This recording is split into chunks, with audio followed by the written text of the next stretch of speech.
Hi friends, and for those that are new here, I'm Pätrick. I am exploring a year of plant-based wellness topics, and one of my goals this year is to grow and harvest to donate a ton of produce for my local food banks. And in today's little video, I'm going to be going over my Johnny Seeds haul or my Johnny Seeds unboxing. I'm not quite sure what the correct term for this is, but I'm going to do some research and I'm going to exploit the SEO for it in the description and in the title of this video. So that's what this video is about. But before I get into what I am growing from Johnny Seeds this year, I thought I'd just sneak in a couple of thoughts about food insecurity and mental health. And it's because it's something that I have lived through in various degrees of food insecurity in the past. And I know from one of my later posts from last year, I shared my experience of dealing with experienced homelessness. It was a very uncomfortable and unfortunate almost year and a half where food was one of those things I did have to actively think about in a way that consumed my day-to-day functionality. It was based around certain aspects of basic needs that are just not securely available to you when you are experiencing homelessness.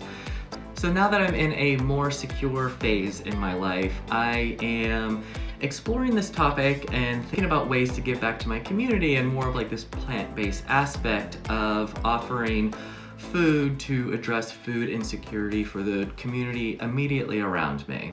By supporting your local food banks, you get to help them fill the gap of what their budget doesn't cover for the community's needs around them. And I think that in a lot of communities in the last year, there has been a added pressure and weight for these systems and the supply and demand approach to addressing what the food bank actually has to attempt and cover for the community and need around them. People who find the sudden adjustment to being food insecure in their life or their family's life actually have a harder time adjusting than people who sort of navigate on the cusp of this being a chronic level in their life. So the people who with this spontaneous change is they're one, focused on the surprise and the immediate need to adapt to think about where to source and secure food for themselves. But there's also this adjustment of things that are falling out around them in the process too, of feeling inadequate or feeling like you don't know where to go for help, or just overall increased aspects of anxiety and depression around various ways that food insecurity is brought up in their life for ways that they had never questioned before in the past. And surprisingly enough, 1 in 9 people statistically here in the United States face some sort of level of food insecurity, from severe to moderate. And within that population of people experiencing food insecurity, it makes up around 11 million children.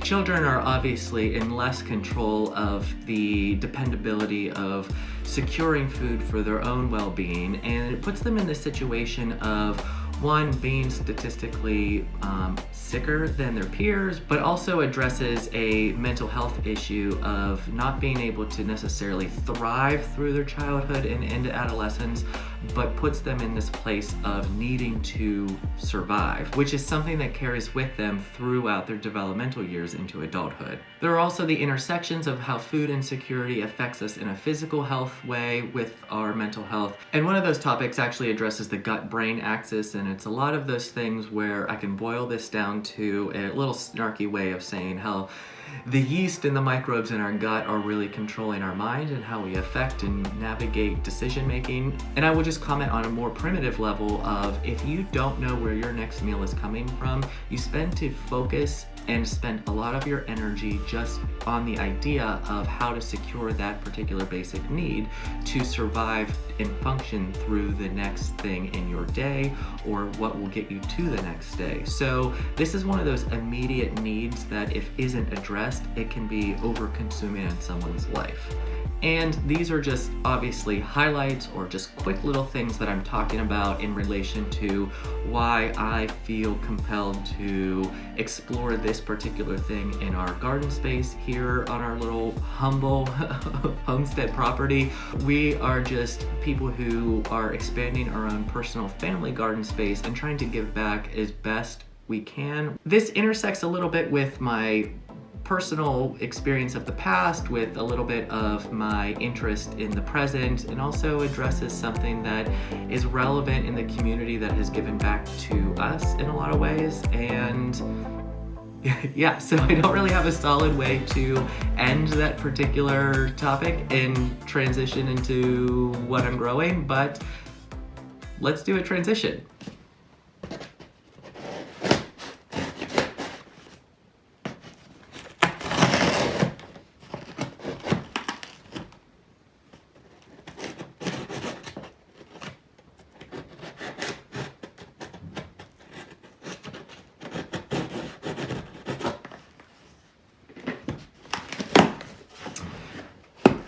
So what I will say about ordering from Johnny Seeds is, even with their banner saying that they're having packing delays, the only real delay in receiving my shipment was just coming through the post system itself. And so I have my little packing slip. And this is always the most exciting part for me, is just something about putting all of the packets together in a stack or a bundle like this makes me think of, oh, I have this for this garden bed and this for this garden bed.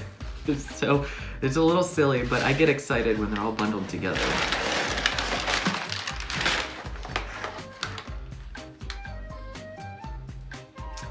Oh, wow. Okay, so... Oh, okay, these are the snow peas. Okay, for a second, I thought these were corn seeds. These are quite hefty. This is going to be my first go around with dealing with sweet peas this year. This is a very generous pound. I mean, this feels heavy.